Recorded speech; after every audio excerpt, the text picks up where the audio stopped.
नमस्कार आप सभी लोगों को। मैं प्रमोद कौशल आप सभी का वेलकम करता हूं अपने YouTube चैनल सर्वोदय इंस्टीट्यूट पर। और देखिए ये जो न्यूज डिस्कशन कर रहे हैं ये 5 फरवरी की न्यूज है। 5 फैब की न्यूज है जो आपको 6 फैब को मिलनी चाहिए थी मॉर्निंग में ना। तो 5 फैब, 6 फैब, 7 फैब, फिर 8 फैब। कल तो 8 फरवरी है तो कल की न्यूज तो कल ही मिल पाएगी ना। और वैसे भी ध्यान रखिए कि बहुत लोग आगे का लिख देते, मैंने कई बार ऐसा बताया है। बट एक्चुअल में आप खुद सोचो कि 8 फरवरी की न्यूज 8 फरवरी बीतने के बाद ही आपको मिल सकती है सही से देखा जाए तो। लेकिन लोग लिखते हैं कि 8 फरवरी की न्यूज सुबह मिल गई। 8 फरवरी तो सुबह शुरू हो रहा है ना। चलो, तो 5 फैब की न्यूज है। अब इसमें कुछ आगे पीछे भी हो सकता है, ऐसा नहीं कि 5 फैब लिख दिया तो बिल्कुल फिक्स लॉक कर दिया है। लेकिन देखो क्या क्या न्यूज है। अभी हाल ही में फरवरी 2025 में भारत और किस देश के मध्य, ठीक है, इक्विवेलेंट एक्सरसाइज का आयोजन किया गया। देखिए एक्सरसाइज आप सबके एग्जाम में अक्सर आती है और आप यकीन नहीं मानेंगे 50 एक्सरसाइज होती होंगी, कम से कम हम 50 बोल रहे हैं और उससे ज्यादा भी होती होंगी। कभी कभी इंडिया खुद अपने लेवल पर एक्सरसाइज बहुत सारी करता है, कुछ कई देशों के साथ करता है, कुछ कई मल्टीपल देशों के साथ करता है एक्सरसाइज ना। तो वैसे हमारा अगर आप रिकॉर्ड देखें तो हमें लगता है खाली पाकिस्तान को छोड़ दीजिए, बाकी तो हर देश के साथ एक्सरसाइज होती है। पाकिस्तान के साथ क्या है, रियल एक्सरसाइज हो जाती है। उनके साथ हमें लगता है कभी डेमोन्स्ट्रेशन करने की नीड ही नहीं आती है। रियल में ही जब हो जाता है तो फिर एक्सरसाइज क्यों करें भाई, जब रियल पेपर ही दे रहे हैं तो फिर हम प्रैक्टिस सेट क्यों सॉल्व करेंगे। तो इसका आंसर क्या हो जाएगा, मालदीव हो जाएगा ना। अब थोड़ा इसके बारे में पढ़ लेंगे, वो लिख दिया मैंने ना। तो इसमें जितनी जानकारी जरूरी थी वो कर दी है। लिखा है कि एक्वेरन एक्सरसाइज 2 से 15 फरवरी 2025 इंडिया और मालदीव, ठीक है। वेन्यू ये जो है मालदीव में ही हुआ है। स्टार्टिंग 2009 से इसकी हुई थी, एडिशन इसका 13वां है। ठीक है, एक्विवेलेंट का मतलब एक प्रकार से मित्रता होता है ना। ठीक है, ये चीजें है ना। तो ये एक नाम उनकी ही माले मालदीव की तरफ से दिया गया एक्सरसाइज का ना, मित्रता एक्सरसाइज ना। चलो, इसके बाद अगला क्वेश्चन क्या है।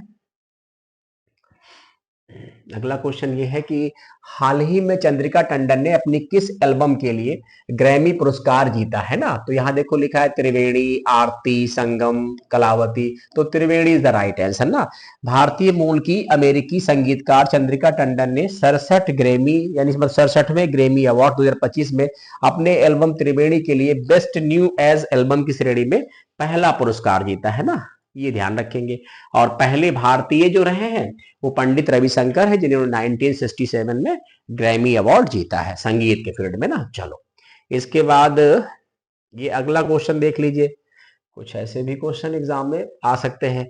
कह रहे एशियाई विंटर गेम 2025 का आयोजन कहाँ किया जाएगा। ठीक है, चीन है, इंडोनेशिया है, जापान, भारत। तो राइट आंसर चाइना है। 7 से 14 फरवरी 2025 के मध्य चीन की जो है हार्बिन शहर में, चीन के हार्बिन शहर में आयोजन किया जाएगा। ये खेलों का नवा संस्करण है ना। तो कभी कभी पूछ लेते हैं ऐसे क्वेश्चन, हालांकि पूछने के लिए उनके पास एशियाई गेम और बहुत सारे हैं।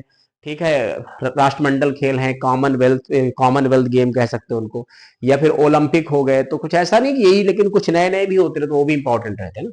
इसके बाद क्या है पॉइंट यहाँ पर लिखा है, ये थोड़ा सा देखिए पॉइंट।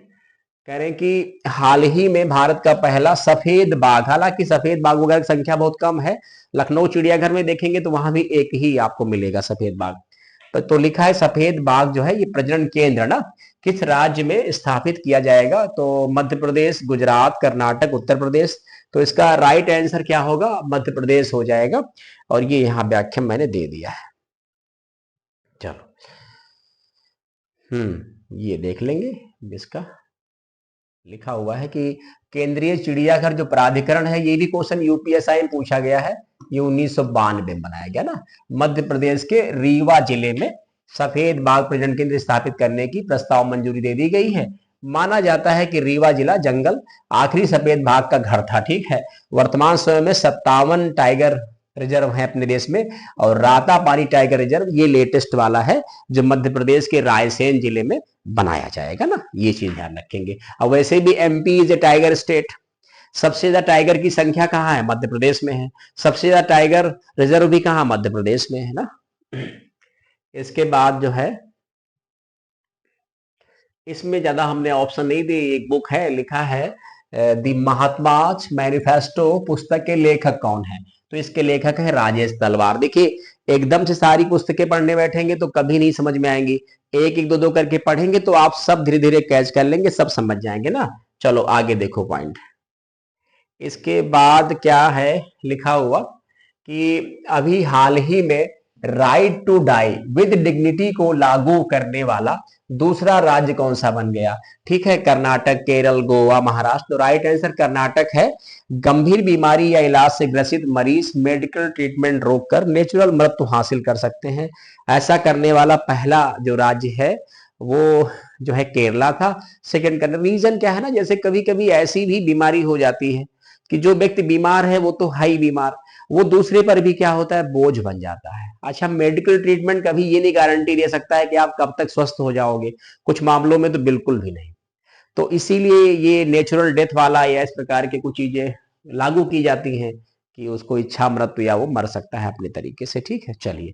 वैसे हमारे यहाँ मरने पर भी जांच होती है, अगर कोई फांसी लगा ले तो भी जांच होती है ना। तो पहला state Kerala and second is Karnataka, latest is Karnataka. इसके बाद क्या है क्वेश्चन हमारा, कह रहे हैं अभी हाल ही में किसने प्रतिष्ठित टाटा स्टील मास्टर 2025 खिताब जीत लिया है? तो एक्चुअली में सब ये चेस के प्लेयर हैं, यहां देख लो। D Gukesh, R Praggnanandhaa, Koneru Humpy, R Vaishali. तो इसमें जीता आर प्रज्ञानंदा ने है और इन्होंने डी गुकेश को हराया। लेकिन डी गुकेश की विशेषता है ये इस समय क्या है, चेस के वर्ल्ड चैंपियन मास्टर हैं, कम एज के भी हैं, इनकी ये भी बड़ी तारीफ है ना। आर वैशाली और जो है तो आर प्रज्ञानंदा की बहन है। ये चारों प्लेयर्स जो है वो चेस से ही संबंधित हैं।